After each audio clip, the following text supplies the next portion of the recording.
देखिए, जिस तरीके से अतिक्रमण ने कई बार विकास की राह में गतिरोधक बनने का कार्य किया है, ऐसे में जितने भी इल्लीगल अतिक्रमण हैं उसके ऊपर कार्रवाई की जाएगी, पर इस बात को भी सुनिश्चित किया जाएगा कि कोई भी ऐसे घर को ना तोड़ा जाए, कोई ऐसे परिवार के साथ अन्याय नहीं हो।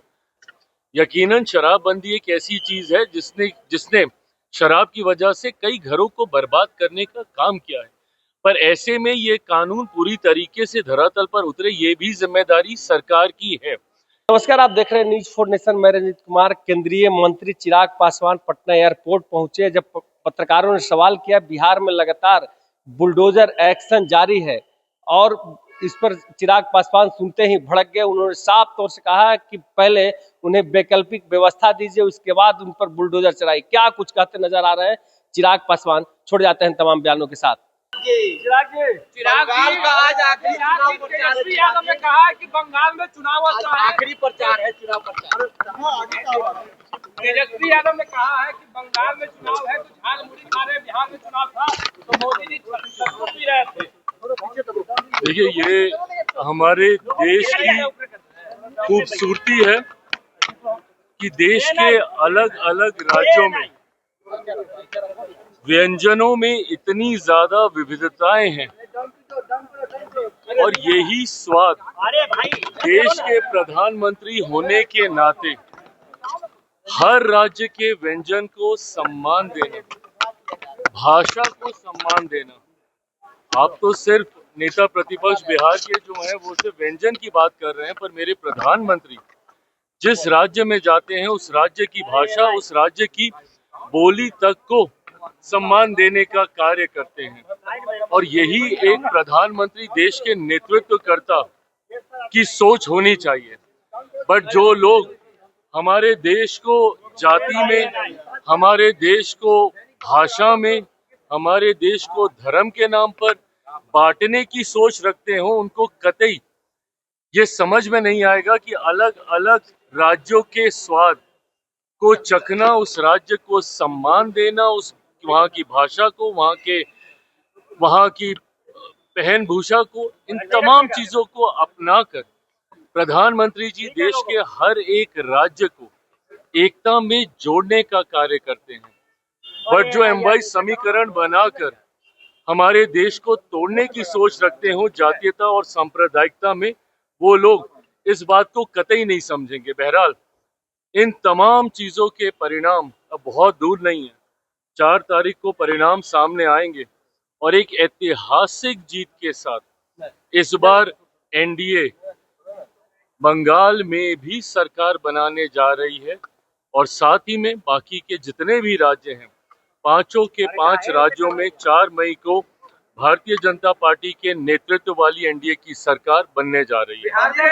पीएम मोदी ने कहा कि ममता दीदी बंगाल को बिहार में, डीएम ने कहा। देखिए, जिस तरीके से बंगाल में ममता बनर्जी जी के नेतृत्व में पिछले कई सालों से बिहार बंगाल को बर्बाद करने का कार्य किया, आज जिस तरीके से देश तीव्र गति से विकास की राह पर आगे चल रहा है, तो वहीं ममता बनर्जी जी ने अपनी राजनीति की वजह से बंगाल को कभी भी देश के साथ मुख्य धारा में नहीं जुड़ने दिया। आज बंगाल के लोग भी देख रहे हैं कि किस तरीके से डबल इंजन की सरकार का लाभ देश के कई राज्यों को मिल रहा है। इसीलिए इस बार बंगाल की जनता ने भी मन बनाया है कि वो भी डबल इंजन की सरकार, प्रधानमंत्री नरेंद्र मोदी जी के सोच वाली सरकार को बनाने के लिए बंगाल की जनता ने मतदान किया है। बिहार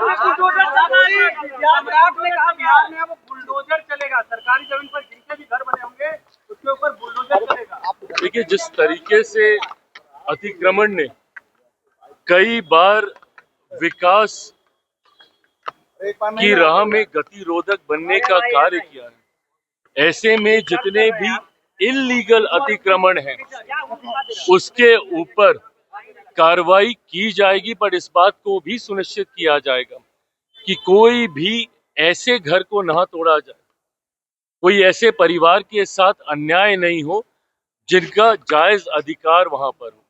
साथ ही में लोक जनशक्ति पार्टी रामविलास ने हम लोगों ने हमेशा इस बात के पक्षधर रहे हैं कि जो गरीब परिवार है पहले उनको वैकल्पिक व्यवस्था मुहैया करा के दी जाए। किसी का भी घर उजाड़ने से पहले उनको एक ऑल्टरनेटिव जगह मुहैया कराई जाए और उसके बाद जो उचित कार्रवाई, जो भी न्याय संगत कार्रवाई हो, उसके बाद उस कार्रवाई को जरूर किया जाए। 4 मई के बाद बंगाल में 5 बड़े काम होंगे, पीएम नरेंद्र मोदी बोल रहे हैं। बिल्कुल सही बात है और एक के बाद एक उन कार्यों को हम लोगों ने धरातल पर उतारने का भी काम किया है जिन जिन राज्यों में चुनाव से पहले प्रधानमंत्री जी ने वादे किए हैं। उसी सोच के साथ इन बातों को प्रधानमंत्री जी के द्वारा रखा गया है जो कि यकीनन 4 मई को एनडीए की सरकार बनने के बाद धरातल पर उतारे जाएंगे। लेकिन उसके बावजूद भी सरकार कह रही है कि बंदी लागू रहेगा। 10 वर्ष हो गए चिराग जी, लेकिन पूर्णतः सफल नहीं नजर आ रहा है ये कानून। देखिए, कानून में जहां पे त्रुटियां हैं जरूर उसको दुरुस्त किया जाएगा। मैंने खुद कई बार इस बात को कहा है कि ये कानून के पीछे की सोच कतई गलत नहीं है। यकीनन शराबबंदी एक ऐसी चीज है जिसने शराब की वजह से कई घरों को बर्बाद करने का काम किया है, पर ऐसे में ये कानून पूरी तरीके से धरातल पर उतरे ये भी जिम्मेदारी सरकार की है। इसमें यकीनन रह रह के कुछ त्रुटियां सामने आती हैं। जहरीली शराब के निर्माण जैसे कार्य हम लोग को बिहार के अलग अलग क्षेत्रों में देखने को मिलते हैं। सीमावर्ती इलाकों में जिस तरीके से आयात होता है वो हमारे लिए कई बार चिंता का विषय बनता है। तो जो त्रुटियां हैं उसको जरूर दुरुस्त किया जाएगा, ये भी मैं विश्वास रखता हूं, क्योंकि सरकार के जिम्मे ये एक बड़ी जिम्मेदारी है और उसको भी हम लोग करने का काम करेंगे। आपने सुना कि बिहार में शराबबंदी को लेकर भी चिराग पासवान ने कहा कि बिहार में जो शराबबंदी चल रही है उसकी समय समय पर समीक्षा हुई है, मगर और भी समीक्षा की जरूरत है। चिराग पासवान भी इस वक्त शराबबंदी के पक्ष में नजर आते हुए। आप देख रहे थे न्यूज़4 नेशन, तब तक के नमस्कार।